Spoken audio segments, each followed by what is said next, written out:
What's up, guys? Today on the podcast, we're joined by Jesse Mann, co-founder of Tiny Vinyl. Jesse has spent years working at the intersection of music, culture, and fan experience. And with Tiny Vinyl, he's helping rethink what physical music can do in a streaming-first world. In this conversation, we talk about the origins of Tiny Vinyl and real challenges behind creating the brand new format. And most importantly for our audience, how artists can be thinking differently about merchandise. This isn't just about products, it's about creating moments, meaning, and memorable experiences for fans. If you're an artist looking to build deeper connection and smarter strategy around what you offer your audience, this one's for you.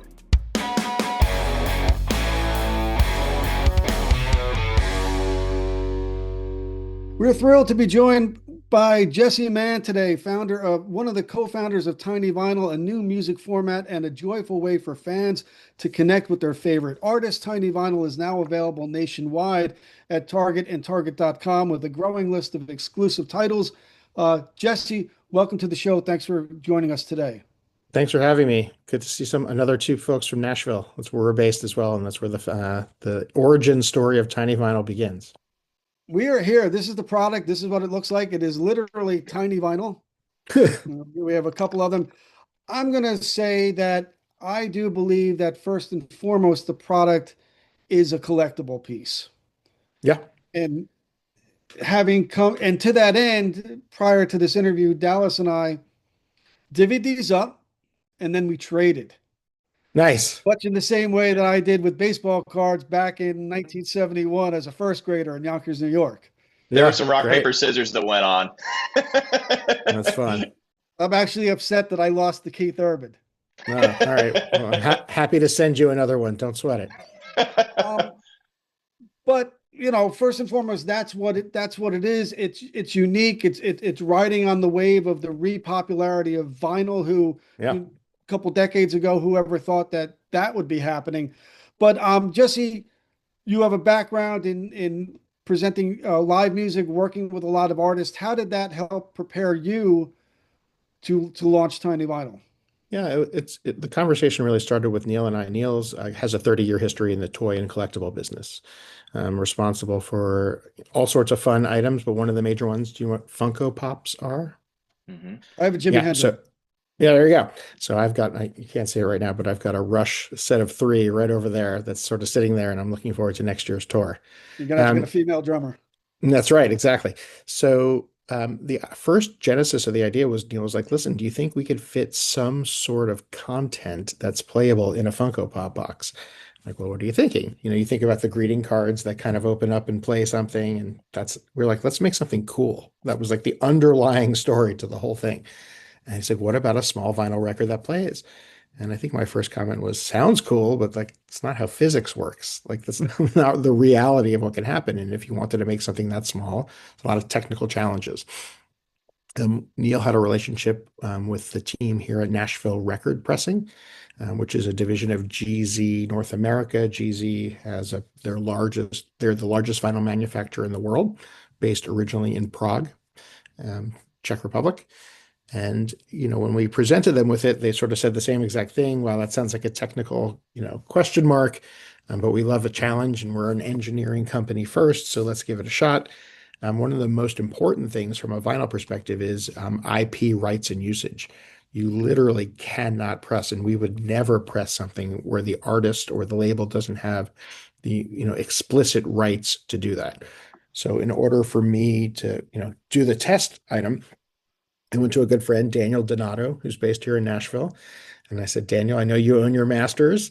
Would you consider it? And I showed him like a physical sample. And he's like, that's the coolest thing I've ever seen. Of course. So we made TV 0001 is 2 songs from Daniel. We gave him, I think, 200 units to take out on tour. And he couldn't put more than 10 out per night because they were snatched up off the tour merch table that quickly. Whoa. So we sort of knew we had something there. Worked with another manager here in town, 2 others, actually, Don Van Cleve, who manages Rainbow Kitten Surprise and has a history of managing a lot of other artists. Dawson Morris as well, Moon Taxi. He's Daniel's manager. He's got a nice long history, and all of them said the real test will be if we put this on our desk, will an intern steal it? Right? And that was the off the charts. They couldn't keep it on their desk for more than a couple of minutes, and brought a couple of marketing leads from their organizations, and they said the same exact thing. Like, you could put these in a Funko Pop, but why? You should just make these as standalone, and it'll be such a fun product for a lot of different types of audiences to take out. So that was the idea to start. Fun, cool, and then let's see where it goes. I'm very curious as a record producer myself, thinking about the technicals of what goes into doing a music for digital versus doing something for vinyl. There's different things that we do on the mastering side and whatnot Yeah, in that process. sure. What are the things that you had to, you said it was a kind of a technical feat just to pull this off, to get it small and do what you've done. Yeah. What are the issues you had to kind of figure out, and what was the struggles there? Yeah, sure. It's like about 6 months of R&D, I would say, is what it really came down to time-wise. It has a lot to do with how small the grooves are there, and the grooves being compact. A tiny vinyl sits in the dead wax of a 12-inch record. So from an audio perspective and a mastering perspective, the first thing we would want is obviously something mastered for vinyl, which, as you well know, has a different kind of equalization and details that with something for digital.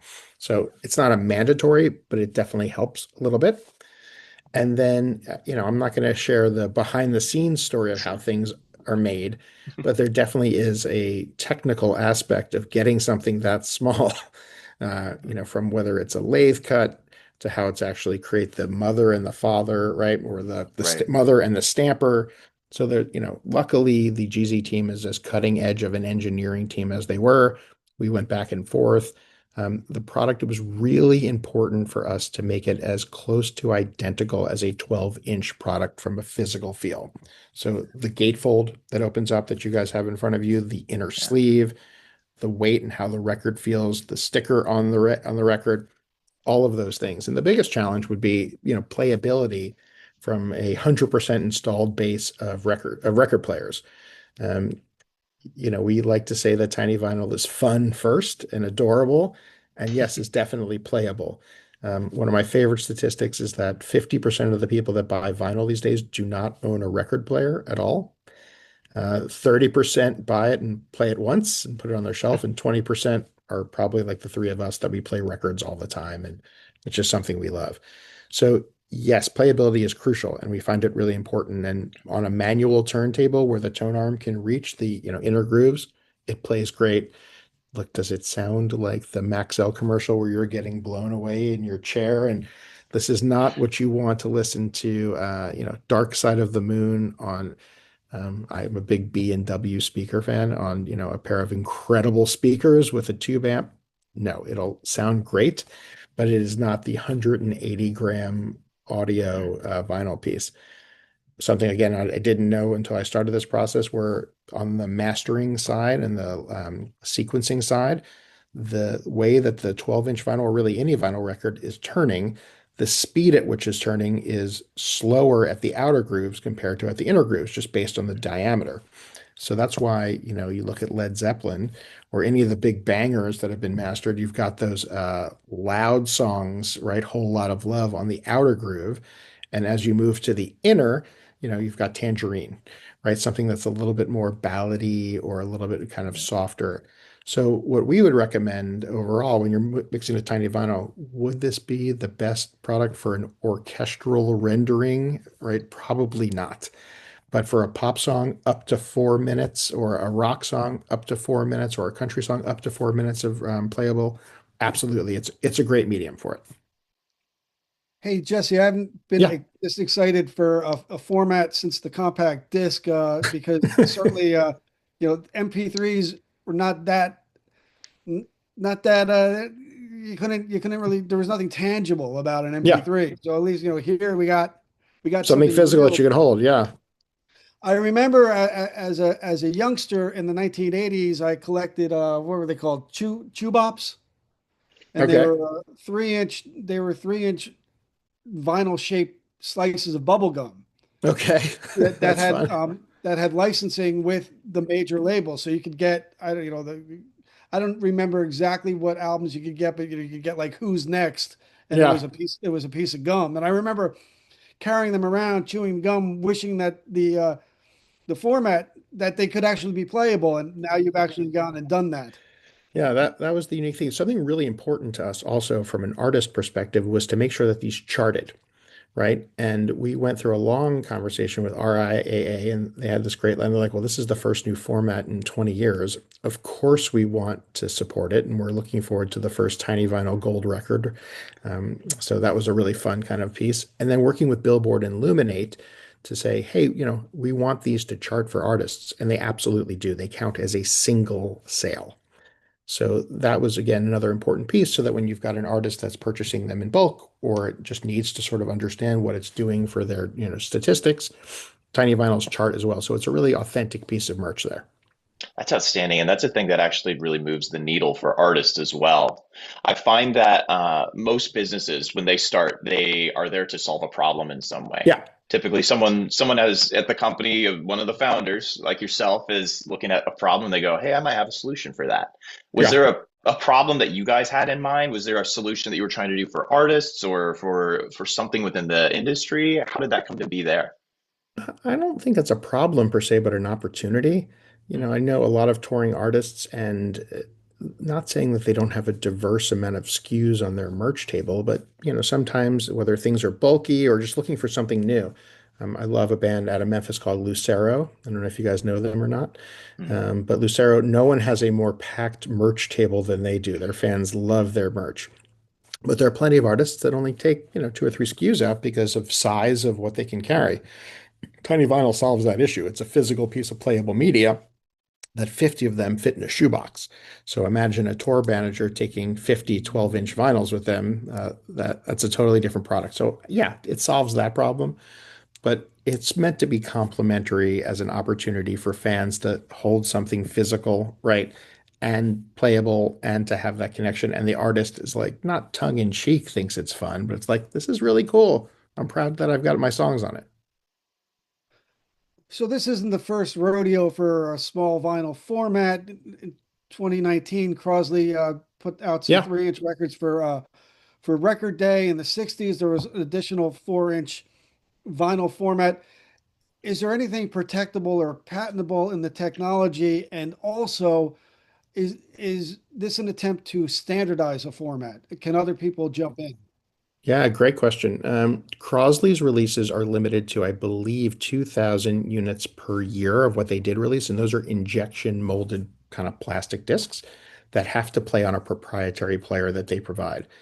That was something that we did not want to do. We wanted this disc to play on as many turntables as possible at 33 1/3 and feel and open and be packaged like a proper vinyl record. So that was, from a differentiator perspective. Um, and we want to be able to build this to scale. So a lot of the other products that you see, whether it's a 5-inch or a 4-inch, they have like limited ability to do it because it's a specialized product and they can only release so many. One of the reasons why we partnered with GZ is, hey, can we take this to mass retail? And Neil had great success in doing that with his relationship with Target, to make sure that, every artist has an opportunity to do this. And, we're going to be reducing our minimum order quantity from 2,000 to 500 starting very soon. So that'll open up even more of the installed artist base. And we're trying to make this affordable, fun, and a great way for artists, frankly, to make money. I've always said no one has a harder job than artists, frankly. They have to create something out of thin air. They have to work with someone like yourselves to actually produce it and master it. They have to then go on tour and find an agent and a manager. If we can do something that makes their life and their work more valuable and more economically viable, then I think we've won, at the same time as making a fan smile by holding it and saying, this is fantastic. Well, and you truly know that from your experience too. You have quite the pedigree in this industry, which I find very fascinating. The direction that your career has taken with this and the work that you've done. I'm curious your perspective based on the life that you've lived. You've seen a lot of merch tables. in your day, right? Yeah, I've seen a lot of merch tables, and I started off in technology. So I didn't go There you to the go. concert promoter route through standard, like this is what I want to do with my life. I really did Yeah. that because I was living in New York, and I was probably seeing 2 or 3 shows a week, and got to know a lot of managers, agents, and promoters. And the Bowery Presents, which I was really lucky to get the opportunity to work at, wanted someone that had a large staff working for them that could help them institutionalize the business and get out of the New York market and expand. So it was kind of Mm. concert promoter trial by fire, I suppose. And I learned a ton. I learned a lot from Jim and John, to say the least. And that gave me the opportunity to sort of start a music career. But technology has always been my background. I learned to code out of college and started the first internet service provider in DC that was not AOL. So, the complement of understanding technology, being early on the internet, loving music, kind of all came together. And yeah, I always stop by the merch table at every show that I go to. I usually buy a pair of socks. That's my number one purchase. Oh, I love socks. It's like nothing feels better. And a lot of artist friends have said the same thing, that putting on a fresh pair of socks after a show, and they're the right size. So, I've got plenty of t-shirts. So the socks are my move, and, looking to see what they have for sale. And when Neil presented this as an idea, I'm like, sure, that could be really cool in a Funko, but let's take it to some folks that are professionals on the management and merch side. And they all said the same thing. We would love to sell this. Okay, so from your perspective then, having seen all these merch tables and everything, what's the thing that separates collectibles that fans cherish from the merch that just kind of takes up space on the table? Yeah, look, the individual larger bands that can do like a poster per show, right? That's hand numbered. That's huge. Anything limited edition is huge. I've got a really good friend, Chris Kovach, that runs Nucleus Creative, and he works for artists like Fish and Wilco and Newport Folk Festival. And he is the master of the limited edition product, right? So it might be a pin or a pennant or a coin, something that feels really special. And, look, Tiny Vinyl is not meant to be a limited edition piece. It can be, absolutely. Every Tiny Vinyl, I don't know if you can see on your items that you have, has a catalog number on the spine. Sorry, yeah. TV00, right? And that Yeah. same number is engraved on the dead wax. And that creates something called dual authenticity for a collector, so Mm. that if something were to happen, someone could look at it and say, yes, this is the official product. So to answer your question, the collectability factor of having something that's part of the merch table is huge. Not to mention something that can fit in your pocket, right? That's why I buy socks. They go into the pocket really easily versus a t-shirt or something else that's a little bit larger. Little pocket vinyl. I like it. Yeah, yeah, yeah. That's we don't own that domain name, but we own Mini Vinyl, and we own a bunch of other small Teeny Vinyl and a bunch of other ones. You know what? I forgot to answer your other question. It is not patentable, right? There's no patent on pressing a vinyl disc into music. It's been done, but we own the trademark on Tiny Vinyl, and our intent is to build a platform that everyone knows, and right, and it's the direction if you want something small that's playable overall in the music industry. It could drive other things. And to that point, we are speaking with Jesse Mann. Tiny Vinyl is the product and the company, tinyvinyl.com. As Tiny Vinyl blows up, Jesse, there's going to be certain things that you'll be able to control and possibly other things that you won't be able to control. Maybe True. fan clubs or magazines dedicated to the product Yeah. you won't be able to control. But is there any thought to ancillaries or accessories surrounding the product? You already got you heard it first on the MOQ going down from 2000 to 500. There's another you heard it first that's here that I can intimate. The number of people that have asked us to do a turntable, that have asked us to do a crate, that have asked us to do other products, hasn't fallen on deaf ears, and we're excited for the back half of this year to launch some of those items. So stay tuned. I'm happy to follow up when it comes, but yes, the answer is yes, and we're heading that direction. When you say crate, is it like a storage system? A storage Because I'm thinking like you system. could have like a stack. The one problem with records is they're so heavy. How do you house them? So people, I had a wall of milk crates Yeah, that's the for classic, right? for a number of years. So I'm thinking you could kind of make a stackable storage system. Exactly type. right. And something a little bit more durable than a milk crate, or maybe more adorable and more, specific to the sizing of tiny vinyl. And then we've thought about it from the further accessory from a playability standpoint, how to create something that's super affordable for either fans that want to get into tiny vinyl or just want to get into vinyl in general, or just something cool that sits on your desk that sort of answers Well, that question as well. Neil Young with his ill-fated Pono player did a GoFundMe campaign. Perhaps you could do something similar along those lines as far as the player is concerned. Yeah, I don't think we're gonna do a GoFundMe. I think we're just gonna go out and do it. It's like let's be if you're gonna be a bear, be a grizzly. So, not in a negative way and taking over the world, kind of a complimentary grizzly. Maybe it's like a snuggly one.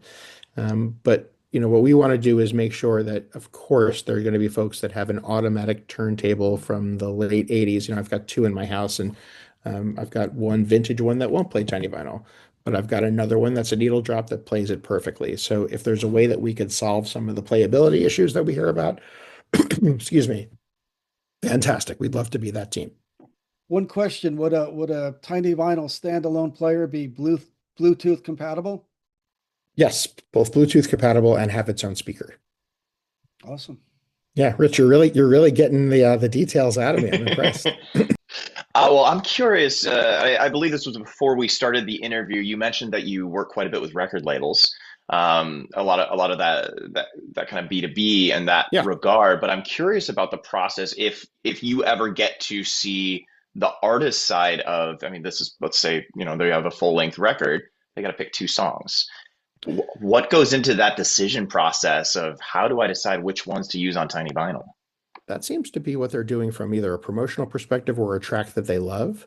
One of the interesting things that a lot of artists are planning on doing is releasing demo tracks, right? Bundling a tiny vinyl with their 12-inch. So releasing a track that didn't make it to the album or a demo version of it, but also a lot of spoken word on the B side, talking about the inspiration for an album. So kind of the behind the scenes or the down the rabbit hole a little bit. It presents a really good format to create something custom.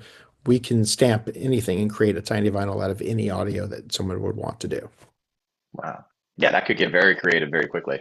Yeah, for sure. We want to be really a canvas. That's our ultimate goal. So we want to be a canvas that artists can use for their benefit, right? Whether that's creatively, economically, we're here to serve. I Have love you that. considered what a tiny CD would look like?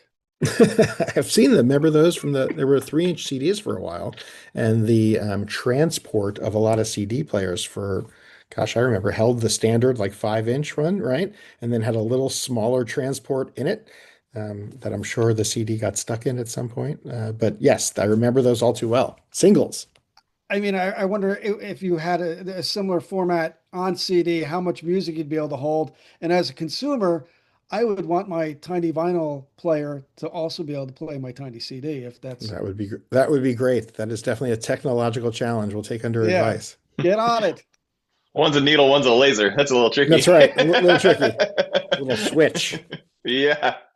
Well, we talked about the benefits for the artist, the emerging artist, the people who might want to have an item to easily give their fan base. And I was walking around with these for a week in my interior pocket. I love them. Yeah. But again, being an idea guy, I could see tiny vinyl night in Major League Baseball stadiums across the Yeah. country. Any and Conventions, all. have you considered Sure. that route? Yeah, any and all promotions are directed. I find myself saying that sounds great a lot Okay. because we don't own the intellectual property of the content that's on it. When I was a concert promoter, I had major stake on a voice at the table for, hey, how are we going to market this? What's the name of the festival? What's the creative behind it? Who are we talking to? Who's our audience? And that we kind of take a back seat to here. So, we want an artist that wants to demo this at a major league stadium. Fantastic. That sounds great. We would love to make one for that reason. An artist that's launching a new album, a band that's been, kind of retired for a little bit and wants to come back with something new and fun. So yes to conventions and to any other possible demonstration perspective, we would love to be part of it. We're lucky to have a product that a lot of people like, and we're here basically be that canvas or to serve in whatever it might be. Congratulations on this, the Target launch, everything that you have coming down the pipeline. We're excited to see what happens next for you, Jesse. Thanks so much. I appreciate it. Hope to see you in Nashville sometime soon. Absolutely. Thank you, Jesse.